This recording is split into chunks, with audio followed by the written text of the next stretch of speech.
आज ही Doubtnut app download करें। Doubtnut पर होगा अब आपके सभी मैथ्स, केमिस्ट्री, फिजिक्स और बायोलॉजी डाउट्स का सफाया। बस अपने क्वेश्चन की फोटो खींचो, उसे क्रॉप करो और तुरंत वीडियो सोल्यूशन पाओ। Download now.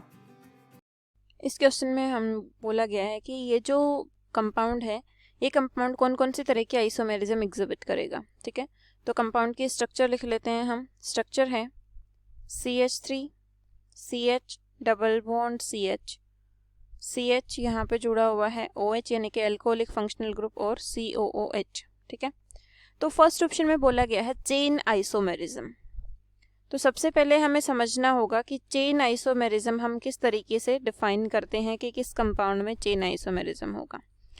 तो चेन आइसोमेरिज्म का मतलब है कि ये जो एल्काइल चेन है हमारी, ये जो मेन चेन है पेरेंट चेन, ये डिफर करेगी कि कितने कार्बन एटम की चेन है। अगर इसमें मैं देखती हूँ तो देखिए 1 2 3 4 5 कार्बन एटम की चेन है। ठीक है, तो 5 कार्बन एटम की चेन है, तो इसका नाम हम क्या लिखेंगे।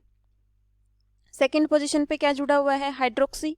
ठीक है, अल्कोहल को जब मैं प्रीफिक्स की फॉर्म में लिखते हूँ तो क्या लिखते हैं, हाइड्रोक्सी, तो इसको हम लिखेंगे 2 हाइड्रोक्सी। कितने कार्बन की चेन हो गई, 5। पेंट, थर्ड पोजीशन पे डबल बॉन्ड है 3 इन ओइक एसिड। ठीक है, तो ये तो हो गई 5 कार्बन एटम की चेन। अब क्या इसका दूसरा फॉर्म भी पॉसिबल है। अगर इसकी दूसरी फॉर्म पॉसिबल है कि जो एल्काइल चेन है वो कम या ज्यादा कार्बन एटम की पॉसिबल है, कम कार्बन एटम की पॉसिबल है, तो और आइसोमेरिज्म का मतलब हम समझेंगे सबसे पहले तो कि जिसका मॉलिक्यूलर फॉर्मूला सेम हो बट स्ट्रक्चरल फॉर्मूला डिफरेंट हो, वो क्या कहलाते हैं, आइसोमेरिज्म। अब इसका मॉलिक्यूलर फॉर्मूला तो सेम होना चाहिए बट स्ट्रक्चरल फॉर्मूला डिफरेंट, और स्ट्रक्चर में भी चेन में डिफरेंट होना चाहिए, तो वो क्या हो जाएगा, चेन आइसोमेरिज्म। तो क्या बन सकता है इसका, CH2 double bond CH C, यहाँ पे CH3 हो सकता है, फिर ये OH और ये COOH। दोनों का हम चेक कर सकते हैं, जो मॉलिक्यूलर फॉर्मूला है वो सेम होगा। ठीक है, और यहाँ पे कितने कार्बन एटम की चेन बनी है हमारे पास, लॉन्गेस्ट चेन सेलेक्ट करते हैं हम, तो देखिए 1 2 3 4 1 2 3 बना इस तरह से, तो 1 2 3 4 4 कार्बन एटम की चेन बनी है। अब इस कंपाउंड का नाम मुझे लिखना होगा, तो हम क्या लिख सकते हैं, 2 hydroxy 2 methyl but 3 yne oic acid 1 oic acid 3 yne, यहाँ पे भी हम लिख सकते हैं 1 ओइक एसिड। ठीक है, तो इसमें था 5 कार्बन एटम की चेन और इसमें है 4 कार्बन एटम की चेन, तो ये चेन आइसोमेरिज्म एग्जिबिट करेगा, तो ये ऑप्शन करेक्ट हो गया। नेक्स्ट है फंक्शनल आइसोमेरिज्म। अब फंक्शनल आइसोमेरिज्म का मतलब है कि अगर फंक्शनल ग्रुप डिफरेंट हो सकते हैं यहाँ पे, तो वो फंक्शनल आइसोमेरिज्म एग्जिबिट करेगा।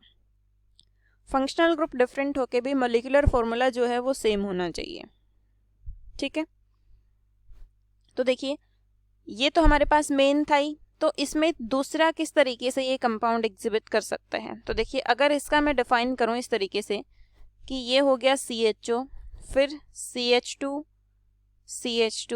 C double bond O CH3, तो इसमें टोटल कार्बन कितने हैं, टोटल कार्बन की बात करूं तो देखिए 1 2 3 4 5 कार्बन है। हाइड्रोजन कितने हैं टोटल, 1 2 3 4 5 और 3 8 हाइड्रोजन है। ऑक्सीजन कितनी है, 1 2 3 ऑक्सीजन है। ये है इसका मॉलिक्यूलर फॉर्मूला।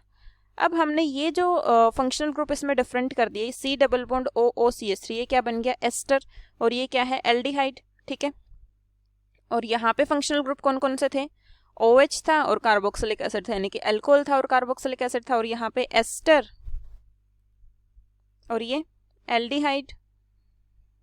ठीक है, फॉर्मूला चेक करते हैं कि सेम है कि नहीं। कार्बन कितने हो गए, 1 2 3 4 5 कार्बन एटम हो गए। हाइड्रोजन कितना हो गया, 3 2 5 2 7 और 1 8।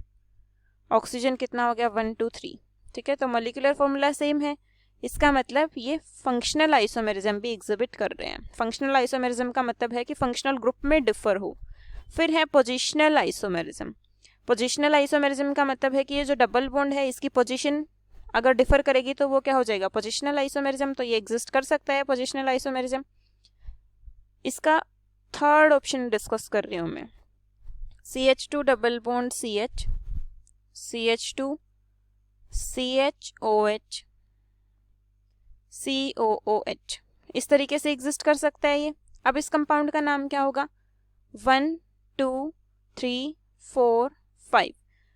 जो मेन कंपाउंड था हमारे पास उसमें देखिए डबल बॉन्ड जो है वो थर्ड पोजीशन पे था, लेकिन यहाँ पे डबल बॉन्ड कौन सी पोजीशन पे, फोर्थ पोजीशन पे।